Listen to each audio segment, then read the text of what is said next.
Bom dia, Praxedes. Bom dia, Emily.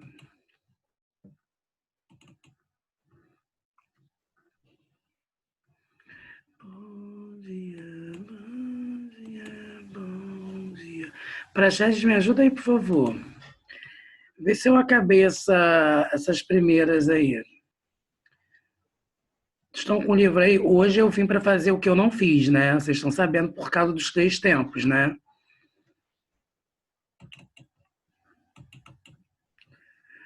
Eu cheguei a fazer a 6 aí, Praxedes, dá uma olhadinha aí. Eu sei que vocês me falaram naquele dia, mas eu já não sei onde está o negócio.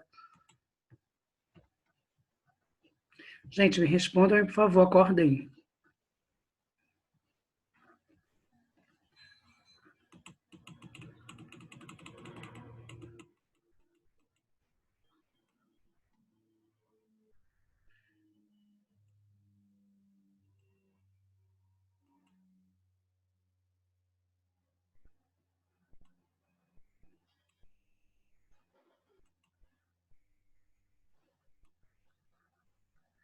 Praxedes, vê a 8, a 9, se eu cheguei a fazer. Professor, Oi, Davi. o meu está feito, capítulo 6, o começo. Tá, 8 e 9 então estão feitos, né? Sim.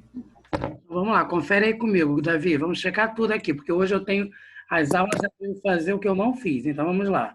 A 10 eu acredito que eu fiz, porque foi intertextualidade. A 11 também. Eu acredito que a 12, a 13 eu fiz, não fiz? 6. Então vamos lá. 14 é ok, Davi? Sim. 15, 15 é isto, né? Não. para fazer lambe-lambe, isso fez, sim. Tá, então vamos lá. 16, chegamos ali? 17, nós fizemos? 17 você passou para casa, mas você não corrigiu. Tá, 17 então não corrigi, né? Não. Então vamos lá, já vou começar aqui então no 17, tá? Já que eu estou devendo correção, vamos para 17. O título lança a mão da intertextualidade. Vocês lembram o que é intertextualidade, gente? Intertextualidade é o quê? É um texto que fale de um outro texto, né? Remetendo ao cineasta brasileiro Glauber Rocha, pesquise e comente em que consiste essa intertextualidade. Procure na internet o título do texto com o nome Glauber Rocha. Então vamos lá. Existe uma relação entre o título do texto e a famosa frase do cineasta baiano, uma câmera na mão, uma ideia na cabeça, que apresenta de forma minimalista, quase caseira, sua arte com a simplicidade de quem está interessado na essência. A ideia, a câmera, é o meio pela qual a ideia será registrada. Houve uma adaptação no primeiro segmento. No lugar de uma câmera, um lambe-lambe, no lugar de na mão, no muro. Ou seja, o suporte e a veiculação podem mudar, mas a ideia na cabeça é fundamental. A relação com a frase do cineasta não traz apenas alusão a Glauber Rocha, mas ao próprio significado da arte que ele se propunha fazer e, por extensão, a arte do lambe-lambe. Então, vocês estão percebendo aí, eu estou substituindo algo que seria simples, né, para algo, algo complexo para algo mais simples. Então, o que seria intertextualidade, né? Eu estou conversando com vocês, a partir do momento que eu estou conversando com vocês, está sendo estabelecido um texto. Aí eu faço citação de um texto que já existe. Eu chego e falo assim, ser ou não ser, eis a questão. Ou seja, eu estou citando uma frase de Hamlet, né, que é um autor de Shakespeare, que é uma personagem do autor Shakespeare. Então, isso é intertextualidade. A intertextualidade ela pode vir em forma de paródia, de paráfrase, de plágio. Tá? 4. Qual é o objetivo do texto lambe-lambe no muro e uma ideia na cabeça? Vamos lá. O texto informa ao leitor as características do lambe-lambe e o convida a fazer os próprios cartazes. Para isso, faz comentários sobre os materiais que são necessários para a confecção dos cartazes e da cola, e fornece indicações sobre os lugares onde devem ou não ser afixados. Como foram descritos os lambe-lambes nesse texto? De acordo com o texto, o lambe-lambe é uma das mais populares formas de expressão das ruas. Até eu acredito que vocês sabem, né, gente? que nós vimos, espalhando suas mensagens em muros, postes, pontos de ônibus e onde mais puder chamar a atenção da sociedade. Os lambe-lambes são coloridos e expressivos e usam da arte, da poesia para expor pensamentos e ideias. Ou seja, arte em si, né? Então, precisa de cor, precisa de verso. No centro da cidade, o nono ano, é muito comum vocês se depararem com esse tipo de arte, né? Eu não sei se vocês já perceberam isso ao passar pelo centro da cidade. 6. Segundo o texto, quais podem ser as contribuições dessas manifestações artísticas para o espaço público? Então, vamos lá. Os lambe-lambe, segundo o texto, podem contribuir para modificar paredes e locais diversos, trazendo um tom diferente para as cidades. Dessa forma, os cartazes podem nos fazer refletir sobre os espaços urbanos, sobre nossas ideias e sobre nossos conflitos diários. Quer dizer, você está lendo o cartaz e esse cartaz ele está te levando à reflexão, né? Caramba, o que está acontecendo?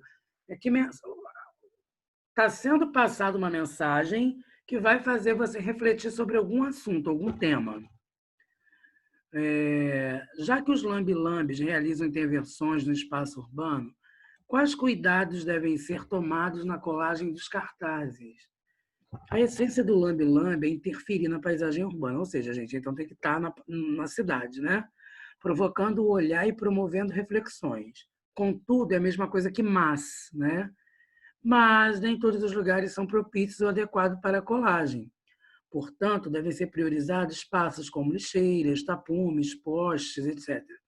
Com autorização e evitados placas de trânsito, carros, vitrines de lojas e outros espaços particulares sem a devida autorização. Gente, não é porque eu estou com um lambe-lambe, com uma arte, que eu vou sair colando no portão das pessoas, né?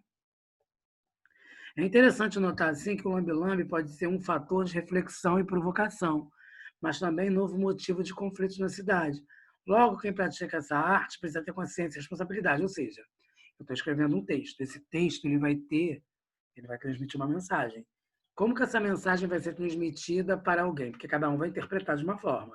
Então, eu tenho que ser neutro, eu tenho que ser pacífico, né? Eu não tenho que chamar ninguém para uma guerra, abre aspas, guerra fecha aspas, para poder querer mudar uma sociedade que já existe, né, no nome.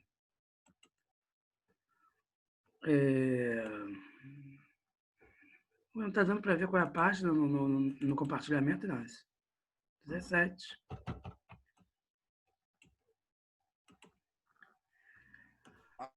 Agora dá para ver sim, aqui antes não tava dando para ver. Ah, entendi. Davi, então tá ok aí? O nono ano. Então a página 17 estava devendo a correção, certo? Davi, Sim. alguma dúvida aí? Não. Vamos lá, Davi, vamos comigo de novo. A 20 a 21 eu acredito que eu fiz porque é gramática, né, Davi? Sim. 20 a 21 tá ok. Então vamos para 22 também está ok, né, Davi? 23 também está ok. Página 24 eu acredito que esteja ok, porque é gramática. Sim. Página 25, eu lembro que eu coloquei uma música para vocês nessa aula. Página 25 aí, Davi, tá ok? Tá. Vocês estão conferindo aí, nono ano, comigo e com o Davi? Página 26, Davi. Também. Está ok. 27. Vamos para a próxima. Página 27, Davi. Também. Está ok. Narciso, eu lembro que eu falei de Narciso. Página 28, então, leitura. Página 29, continuação de uma leitura. Então, vamos para a página 30. Vê aí, Davi, página 30 foi feita? Acredito que sim. Foi. Foi feita, né? Página 31 não é para fazer, né? Opa.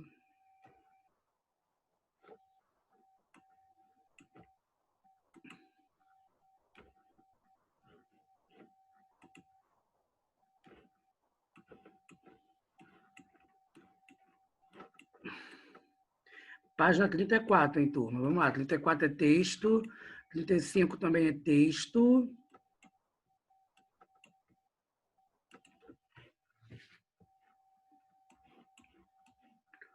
Página 36 também é texto. Página 37, texto. Vamos lá, Davi. Página 38. Vê se fez, Davi, se está feita. Eu acho A que minha não tá feita. está feita?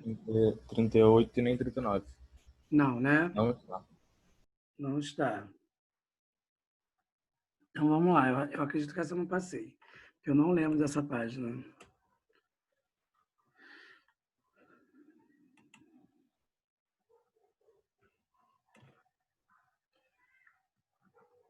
Então vamos lá. O que você conhece sobre literatura policial? Vocês estão lendo Agatha Christie, né? Sabe quais são as características desse gênero? Troque ideias com o professor e com a turma. E aí, gente? Mistério, morte, né? Assassinato, suicídio. Agora você vai ler crime, né, em si. Os textos de dois pesquisadores decidiram estudar a literatura policial. Verifique se há semelhanças. Aí, tem alguém me chamando. Bom dia, Adriana, tudo bem? Vamos lá. Uma senhora e sua filha foram brutalmente assassinadas. Uma cena de horror insólita, aparentemente inexplicável. Pelo exame detalhado dos indícios, o detetive Dupin chega a uma conclusão bizarra, porém perfeitamente lógica e coerente com as pistas das quais partiu. Deduz que o assassinato foi cometido por um orangotango que havia fugido de um zoológico. Foi em abril de 1841 que Edgar Allan Poe publicou o conto que é considerado a primeira narrativa policial moderna, a fundadora do gênero, Duplo Assassinato na Rua Morgue. Nesse texto, Poe inventa o detetive moderno, uma máquina de pensar que, a partir de vestígios, pistas, indícios, consegue, através de uma dedução lógica rigorosa, reconstruir uma história, um fato passado, e assim descobrir o culpado ou os culpados. Lá aparecem mais dois outros contos de Poe, O Mistério de Marie Roget e A Carta Roubada. Dupin é uma personagem apenas esboçada e o é intencionalmente, pois a ausência de características e personalidade próprias salienta ainda mais sua capacidade de raciocínio. Seu aspecto de máquina de leitura de indícios de intelecto que permitirá a esta personagem exercer sua função básica, ser um instrumento através do qual será esclarecido o enigma inicial, motivo da narrativa. Quem narra as aventuras de Dupin nos três contos é um narrador anônimo, amigo do protagonista. A narrativa se dá em forma de memória. Duas outras duplas de detetives narradores memorialistas completam o trio de ouro na literatura policial de enigmas, Sherlock Holmes e Dr. Watson e Hercule Poirot, e o Capitão Hastings. A primeira dupla foi apresentada por Conan Doyle ao mundo com o lançamento de Um Estudo em Vermelho, em 1887. A dupla criada por Agatha Christie estreou sua primeira aventura, O Misterioso Caso Styles, em 1920. Sherlock Holmes viveu por 4 romances e 5 livros de contos. Poirot, por aproximadamente 31 romances, 57 contos e 6 peças. Se Dupin aparece nas narrativas de Edgar Allan Poe apenas enquanto máquina de raciocinar, Sherlock Holmes e Hercule Poirot, além de também serem como detetives, mentes dedutivas a elaborar equações, nem por isso eles abdicavam de ter personalidade. Note-se que a presença do narrador memorialista como porta-voz das ações do detetive é uma das características básicas do romance enigma e é uma decorrência direta da função do protagonista. O detetive do romance do enigma é uma máquina de pensar que consegue reconstituir uma história através de vestígios, pistas, indícios. Se a narrativa fosse elaborada por essa mente dedutiva, o leitor estaria sempre passo a passo com o detetive, o que contraria a própria concepção de leitor nesse tipo de narrativa e faria perder o sentido de um dos traços marcantes do romance enigma, a revelação final e a consequente reconstrução da história. Observa-se que os narradores memorialistas que acompanham os grandes detetives clássicos do policial enigma são também tipos, a começar pelo narrador dos contos policiais de Poe. O leitor não informado de seu nome, sua aparência física, idade, sabe-se apenas que ele é um amigo fiel e companheiro da moradia de Dupin. Sua função no texto é ser um leitor na obra, de sua visão e na visão com. O leitor acompanhará a narrativa pela sua ótica, a partir de Conan Doyle, especialmente de Agatha Christie, teremos uma transformação do narrador que, além de adquirir características pessoais, torna-se um narrador alguém leitor médio, o que faz o leitor se adiantar e este narrador na solução do enigma. Assim, se muitas vezes o leitor não consegue acompanhar os elos das equações mentais do detetive, Este, por outro lado, sente-se gratificado pela sensação de superioridade mental em relação ao narrador. O romance policial noir, também denominado americano, é um desdobramento do policial enigma clássico e tem em Dashiell Hammett e Raymond Chandler seus fundadores e seus nomes mais expressivos. Suas narrativas é construída no presente, acompanha o correr dos fatos, segue as investigações, ou seja, se dá ao mesmo tempo da ação e não em forma de memória, como no policial enigma. O protagonista do romance policial noir tem uma relação diferente com seu trabalho, com sua função de detetive. Investigar não é para ele um hobby. Ele trabalha em uma agência ou tem um escritório de investigação, apesar de nem sempre fazer questão de honorários. O narrador do romance policial noir não é introspectivo. Quase nunca aborda aspectos psicológicos dos personagens de sua narrativa. O narrador relata aspectos exteriores e reações, ficando por conta do leitor e deduzir a partir desses dados. Os autores clássicos da narrativa policiais no ar tinham por objetivo proporcionar o reencontro da literatura policial com a realidade do mundo do crime, da qual eles acreditavam a literatura enigma estava separada, ao invés de abordar crimes e contravenções ocorridos em privilegiadas classes sociais. O romance policial noir enfocará o crime com seu meio mais frequente, a marginalidade, o best fond social, crítico de estrutura social em que vivem. Os detetives noir, enquanto inseridos nela e seus partícipes, investem contra elas com as únicas armas que podem se fazer ouvir e de que eles dispõem: rudeza, sarcasmo, insolência, violência. Ressaltemos ainda que, ao contrário do policial enigma clássico, no qual a versão final dos fatos, desvendada pelo detetive, é sempre apresentada em grande estilo, há uma interpretação conclusiva e tranquilizadora no romance policial noir. Não existe verdade final indiscutível, inquestionável. Uma interpretação acima de qualquer suspeita.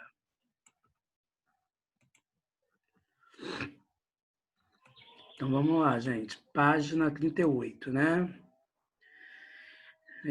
Ainda falta um resto do texto. Ué? Tá, o texto 2. O que é isso? Texto 2. Gente, alguém pode ler para mim, por favor? Dividam aí, por favor. Quem poderia? São 4 parágrafos. 4 alunos poderiam me ajudar aí, por favor? Quem pode ler o primeiro, gente? Eu posso, professor. Quem está falando? Inácio? É o Inácio. Tá, obrigado, Inácio. Quem pode ler o segundo? Gente, eu não está aparecendo aqui para mim, gente. Praxedes. Ah, Praxedes. E o outro? Quem pode? Obrigado. Eu, Maria. Tá, então vamos lá. Inácio, Praxedes, Maria. Quem pode ler o último? Inácio, Praxedes e Maria. Quem pode ler o último, turma? Ai, não amo vocês, hein? Começa aí, Inácio, por favor. Texto 2.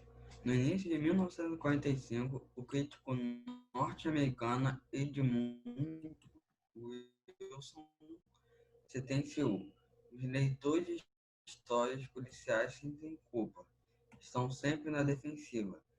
A sua conversa sobre mistérios, bem escrito, é apenas uma desculpa para a sua vida. Como os motivos... Inácio, você está aí? Que um alcoólatra sempre tá para tomar um drink. Isso. Vai, Praxedes. Wilson não estava sozinho em sua denúncia do caráter escapista e relativamente de contos e romances policiais. A crítica literária da época punha as histórias de mistério prateleiras mais rebaixadas da produção literária e as acusava de promover textos descartáveis, voltados ao mero entretenimento. Vai, Malu. A sentença de Wilson hoje parece datada, assim como seu comentário feito num ensaio de 1944 de que o sucesso comercial do policial se devia ao cenário de medo, culpa, insegurança e desesperança do período de guerras. Mas há nela um detalhe que não pode ser negligenciado: a percepção de que as histórias de mistérios dependem fortemente do leitor. Esse personagem tão importante e muitas vezes esquecido. Esqueçamos, portanto, a acusação do vice e nos concentramos na questão do leitor essencial para que a narrativa policial se complete. É ele que se imiscui na trama, acompanha o investigador, pretende antecipar a solução e alcançar antes das personagens a verdade. Borges, que percebeu precocemente que as histórias policiais não eram apenas brincadeira, chegava a afirmar que, mais do que um gênero literário, elas haviam provocado o surgimento de um novo tipo de leitor. Desconfiado e continuamente alerta, ele se interessa tanto pelas histórias de raciocínio de Edgar Allan Poe, decifradas no conforto das bibliotecas e salas elegantes, quanto pela sordidez das ruelas e bares sujos por onde andam os detetives de Dashiell Hammett ou Raymond Chandler. Turma, obrigado a Inácio, Praxedes e Maria Luísa, tá? Que estratégia textual foi utilizada por Sandra Raymond para iniciar o seu texto? Vamos lá, gente. Começa com um resumo do enredo do conto Duplo Assassinato na Rua Morgue, escrito por Edgar Allan Poe em 1841. Só que me basta, gente, até 1841, tá? Começa com um resumo do enredo do conto Duplo Assassinato na Rua Morgue, escrito por Edgar Allan Poe. Lembram daquele projeto na feira literária que eu fiz de literatura gótica, turma? Com o atual terceiro ano? Que eles eram do primeiro ano na época, lembram disso? Eles Sim. falaram de Edgar Allan Poe. Era uma confraria, né, na verdade. Aquele jantar com Drácula, lembram? Sim. Tá, posso para a próxima? A galera aí Pode. copiou, a galera do print, então posso, né? Hoje, gente, vocês me desculpem, mas hoje eu vou ter que estar nesse embalo, né? Quais são as características do investigador moderno criado nas histórias de Edgar Allan Poe? Né? Tem o Dupin, era uma máquina de pensar. Um sujeito que, pela análise de vestígios, pistas e indícios, conseguia formular um raciocínio, uma dedução lógica para reconstruir a história de um crime e chegar aos culpados. E aí, tá dando para tirar o print? Tá dando para copiar? Ano. Vocês estão vivos? Deixa eu ver se vocês estão vivos aqui.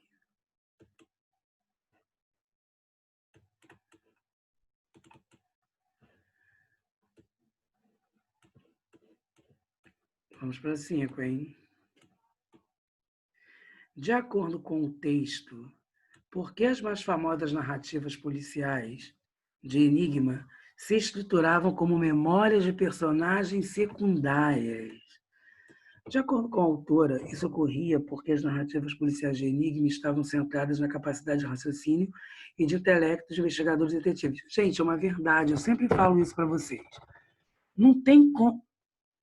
Exemplo, se a gente for para uma questão moral, filosófica, bandido é burro porque sabe que não vai sair da vida do crime. Mas quando o bandido está em ação, a gente sabe que um bandido não pode ser burro. Um bandido tem que ter um mínimo de intelectualidade para poder arquitetar estratégias de um crime, certo? E, por outro lado, o policial, o investigador, o detetive, ele tem que analisar as possibilidades de como ele arquitetou aquele crime. Então, são pessoas que têm que ter a inteligência, no mínimo, farta, né, gente? Uma pessoa que você fala, quanto que é 8 vezes 5? A pessoa te responde, sei lá, 21. Não tem como você estar no meio dessa coisa, né? Você precisa ser, no mínimo, inteligente para ter uma dessas profissões, né? Falando na questão policial, tá? Gente, bandido é preso, né? Dessa forma, a narrativa não poderia intervir na solução do mistério, na resolução do crime. Em decorrência disso, emergia a figura da personagem secundária, companheira e amiga memorialista. Então, de acordo com o autor, isso ocorria porque as narrativas policiais de Enigma estavam centradas na capacidade de raciocínio e no intelecto dos investigadores e detetives. Até aqui, gente. Detetive. Né? Caramba, como é que um detetive não vai raciocinar, né, turma? Eu acho que tudo na nossa vida precisa de um raciocínio, né? Qualquer profissão, né? Ainda mais um detetive que vai investigar um crime. Eu acho, né? Não sei, né? Posso para a próxima? Ih, gente, isso aqui tá tendo vida. Tá mexendo sozinho. Isso aqui será que é um fantasma?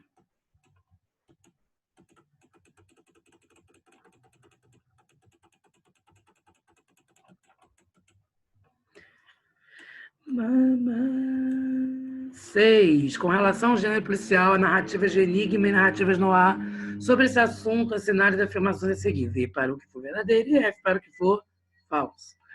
Nas narrativas policiais noir, da mesma forma como ocorria com as narrativas de enigma, o leitor acompanha o tempo presente das investigações, segue colado as ações dos investigadores e dos detetives. Falso. Nas narrativas, cadê o Rihanna? Nas narrativas de enigma, o objetivo era esclarecer o mistério por meio do brilhantismo dos investigadores. Já nas narrativas noir, pautadas na violência, no submundo e na marginalidade, o centro das atenções está nas dificuldades para se resolver um mistério verdadeiro. Lembra quando você tinha essa palhaçada? Os crimes investigados por Dupin, Holmes e Poirot, em geral, ocorrem nas camadas sociais mais elitizadas. Já as narrativas noir têm como cenário o submundo verdadeiro. Então, falso, verdadeiro, verdadeiro. Deixa eu ver quem está na sala. Gabriel, Davi, Maria Luísa Mesquita, Emily, Isabela, Matheus, Júlia, Juliana, Isabelle. Oi, Isabelle de novo. São duas. Vazano, Sofia, Caio. Oi, Caio, parabéns, hein? Elizabeth, Lorena, Cristiane, João Daniel, Isis, Júlia, Laurentina, Juliana Rich, Alexandre, Vitória Marçal, Ingrid, João Pedro, Inácio, Giovana Lopes. Ué.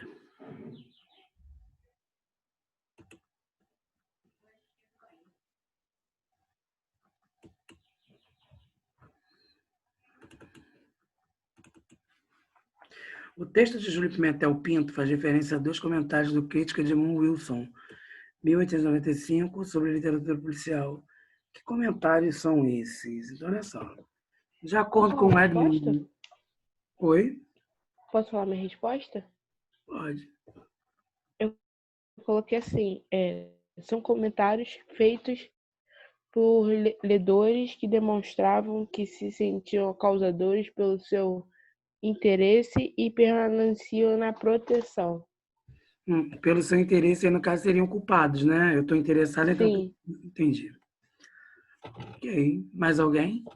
De acordo com a de Wilson, os comentários feitos, mais alguém? Na década de 40, mais alguém? Os leitores de literatura policial eram viciados nesse narrativo, sentiam-se culpados por seu gosto literário e ficavam sempre defensivos. Olha isso, gente. Eles eram policiais e eles só queriam ler sobre, né, literatura policial. Além disso, ele afirmou que o sucesso da literatura policial devia ser um cenário de medo, culpa, insegurança e desesperança no período entre guerras. Nossa, não é uma literatura que me chama. Que opinião é expressa nesses comentários? Como se pode perceber, são 2 comentários depreciativos, né, gente? Por isso, meu nossa. O primeiro leva a entender que os leitores da literatura policial sentia vergonha da suposta baixa qualidade de suas leituras, porém permaneciam com aquele hábito de entretenimento. Não queria... Olha isso, gente. A pessoa lê, não entende, mas ela ainda continua lendo. Aí, na hora de registrar alguma coisa, ou de passar o conhecimento que ela leu, ela não sabe explicar. O segundo mostra a visão de que esse tipo de produção literária seria um fenômeno atrelado às mazelas do mundo, aos males do mundo, no período entre guerras, não tendo qualidades próprias. Ou seja, gente, não adianta, é denúncia social, né? Está acontecendo. É como eu já falei para vocês um dia. Nós estamos passando por uma pandemia. Vocês já sabem que ano que vem o que vocês mais vão ter textos é sobre o coronavírus. Em literatura vai ter texto, alguém vai criar um texto que aconteceu não sei o quê, que alguém morreu, não é? Vai entrar isso nas disciplinas. Todas as matérias vão falar sobre isso. Todas as disciplinas. Colocou diferente, Malu, alguma coisa? Alguém colocou diferente a resposta? Não. De acordo com Júlio Pimentel Pinto, com base em um comentário do escritor argentino Jorge Luiz Borges, a literatura policial, tanto a de enigma quanto a noir, fez surgir um novo tipo de leitor. Que novo leitor é esse? Então, olha só, um leitor desconfiado, curioso, sempre em alerta, interessado em se imiscuir na narrativa e antecipar os passos da trama. Deve-se ter em mente que todos os leitores, essencialmente, são curiosos, mas a literatura policial, por se basear na busca pela verdade, na solução de um enigma, leva isso ao extremo. Então, olha só, turma, todo mundo que está lendo, tem a curiosidade de saber o que aconteceu. Mas em um romance policial, isso ainda é maior. Estão conseguindo compreender?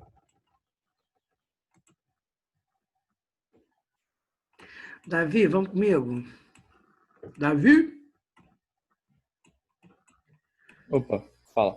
Vamos lá. Eita, igual o professor. Opa, então vamos lá, Davi. 40. 40 eu expliquei porque aqui é gramática, né? Progressão textual. 41 também eu acredito que sim. 42, vamos lá.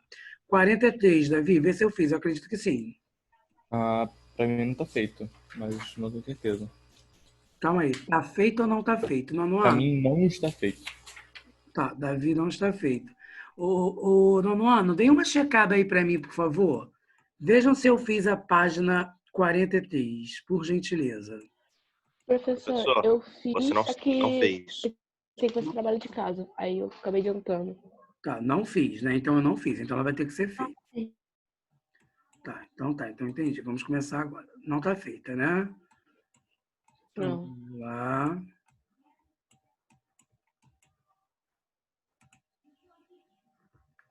Eu acho que eu piro. Só um minuto aqui, turma. Depois é comigo mesmo, né? Então, a progressão textual, eu acredito que sim, né? A progressão textual chega a falar alguma coisa de conectivos. Aqui eu tenho certeza que foi. Agora vamos para, né, para 42. O tempo está acabando aí, mas eu vou dar uma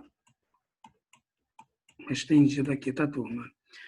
Então, vamos lá, para a página 42.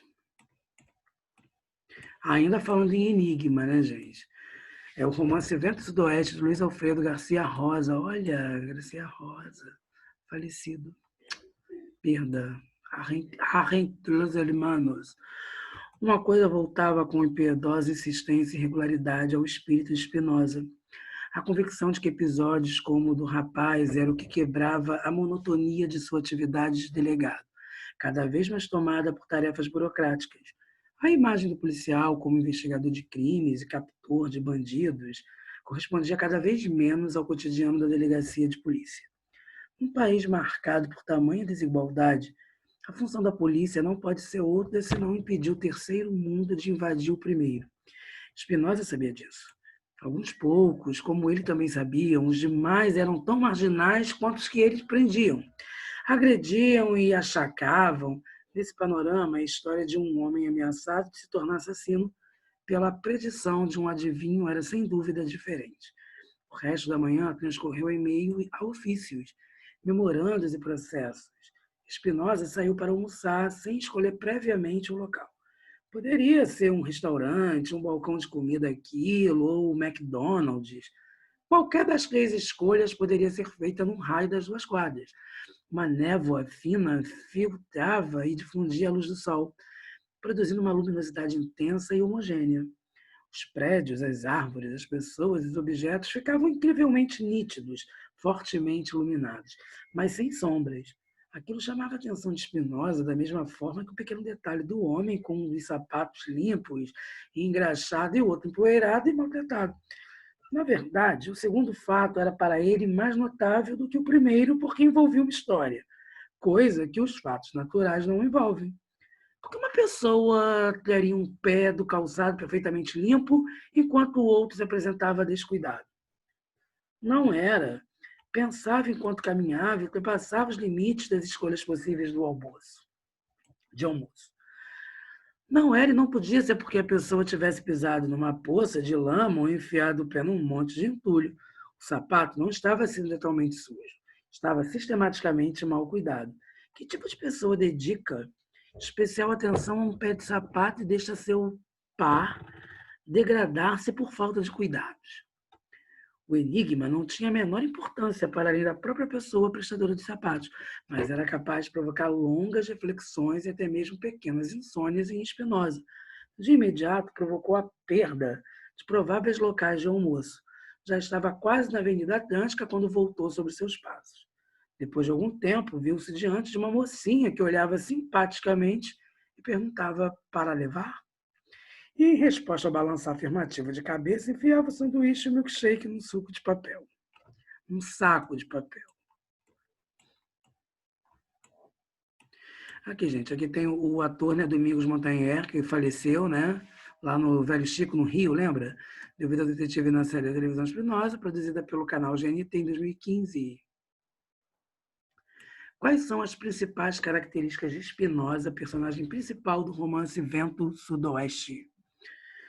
Trata-se de um homem satisfeito com a monotonia burocrática de suas atividades profissionais, e que o torna cada vez mais afeito a reflexões que podem tender ao devaneio, como as que realiza sobre os sapatos de uma pessoa e o que levam a perder o rumo quando sai para almoçar. Além disso, como se percebe pelo primeiro parágrafo, Spinoza é um policial honesto, sem tendência à violência em seu trabalho. Olha que sutileza, gente, que eufemismo. Sem tendência à violência em seu trabalho, ou seja, o cara não é corrupto, né? Em consciência da realidade que o cerca, tanto em relação à função da polícia, quanto em relação às condições de desigualdade social. Alguma pergunta, nono ano? Deu para tirar o print? Analise as seguintes palavras e expressões: assassino, ofícios, memorandos, processos, delegado, tarefas burocráticas, policial, investigador, crimes, bandidos, delegacia de polícia, polícia. Qual é a relação dessas palavras com o gênero do texto? E, em particular, com a personagem principal, Espinosa? Bem, fazem parte do mesmo campo semântico, lembra, gente, disso? As expressões se justificam por se tratar de um gênero policial e que se faz referência ao âmbito policial. Nesse caso, o âmbito policial é o campo semântico, aos profissionais dessa área e ao que está envolvido em seu trabalho. Isso tudo é importante porque Espinosa é um delegado. Com isso, faz-se referência ao ambiente de trabalho da personagem e à sua própria caracterização, já que é no papel de delegado porque ele é apresentado na narrativa. Polícia é a palavra que engloba as demais palavras e expressões do quadro. Quais palavras presentes nele são nomes de profissionais dentro dessa área? A polícia, né, gente? Quando fala, a polícia chegou, é o delegado, é o investigador, sei lá, o carcereiro, né? Então, no caso, é o que está aqui no quadro. São as palavras delegado, investigador e policial. C. Eu gosto desse tipo de questão. Qual palavra nomeia o local de trabalho? Delegacia de polícia. Gostoso esse exercício. A expressão tarefas burocráticas engloba um grupo menor de palavras. Quais? Ofícios, memorandos e processos.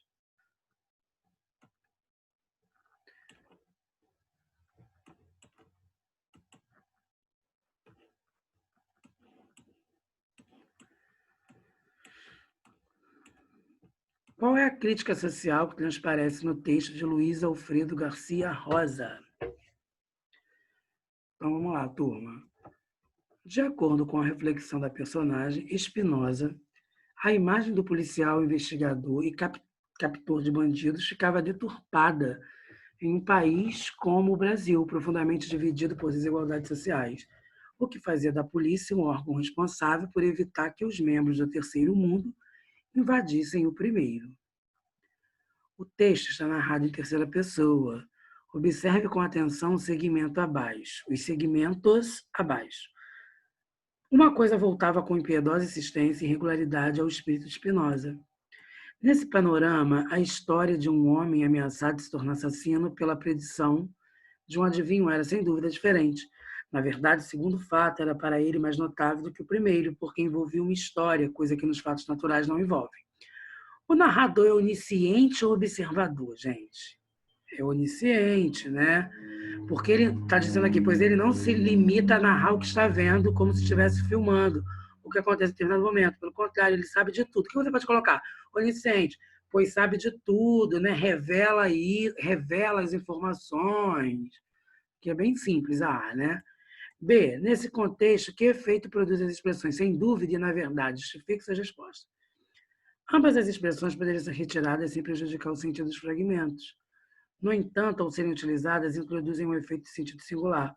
O narrador se apresenta revelando seu ponto de vista, no caso, convicção daquilo que fala, com o emprego do articulador modalizador, sem dúvida. Sua